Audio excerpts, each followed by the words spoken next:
2022년 9월 미국의 근원 물가는 무려 5.6%까지 치솟았지만 최근엔 2.9%까지 하락했습니다. 연준의 고강도 금리 인상 정책이 결국 효과를 보였다는 평가죠. 시장은 드디어 금리 인하 기대감을 품기 시작했습니다. 하지만 중요한 건 물가가 내려왔다고 해서 위험이 사라졌다는 건 아니라는 점입니다. 정책 리스크와 정치 변수가 다시 시장을 흔들고 있기 때문입니다. 트럼프 전 대통령은 무역 정책을 전면 수정하겠다는 입장을 내놨고 그 결과 미국 평균 관세율은 무려 27%까지 치솟았습니다. 이는 100년 만에 최고 수준이고 단순히 수입품 가격이 오른다는 수준이 아닙니다. 관세는 기업의 마진을 깎고 소비자에게는 간접적 물가 상승을 유발하죠. 이게 현실화되면 연준은 금리를 쉽게 못 내립니다.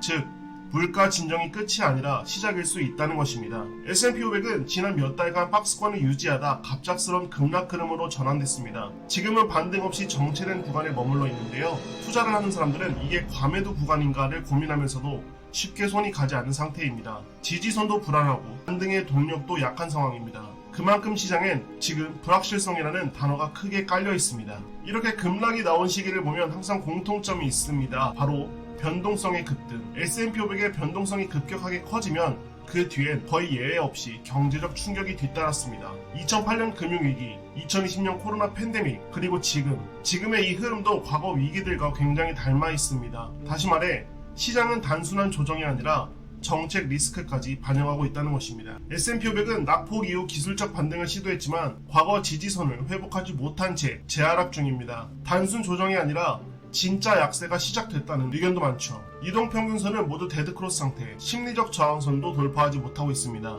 약세장 확정 신호들이 여러 차례 포착되고 있는 시점입니다. 이럴 때 단기 매수보다 시장의 구조적 흐름을 먼저 파악해야 합니다. 현재 시스템 펀드들이 주식 보유 비중을 역사적으로 가장 낮은 구간으로 줄이고 있습니다. 단순한 리밸런싱이 아닌 의도적인 회피 전략인데요. 보통 이 지표는 공포의 바닥 또는 폭풍 전야를 의미합니다. 기관 투자자들이 잠시 나가 있다는 뜻인데요.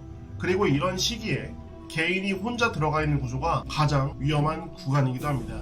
대부분의 개인 투자자들은 수익이 나지 않는 이유를 정보 부족이라고 생각하지만 사실은 대부분 감정적 결정 때문입니다. 공포에 흔들려 팔고 기대에 취해 사고 그 결과는 항상 비슷합니다. 시장에서는 감정보다 구조, 감성보다 데이터가 강한 법인데요. 기관들이 모두 나가 있는 상태에서 개인들만 혼자 남아있는 구조를 만들지 않으려면 여러분들도 매매를 쉽게 포기하는 선택보다 전략적인 접근이 필요합니다. 그렇다면 이런 공포 국면에서 우리는 어떤 선택을 해야 할까요? 빅스 지수가 45 이상 급등한 시점, 즉 시장이 가장 두려워하던 순간에 침착하게 매수한 투자자들은 1년에서 3년 후 평균 수익률은 22%에서 최고 48%에 달합니다. 과거 데이터가 말합니다. 공포는 끝이 아니라 기회의 시작이었다고요. 투자 전략이 올바르게 되신 분들은 지금 이 순간이 새로운 부의 창출 시기라고 보면 될 것 같습니다.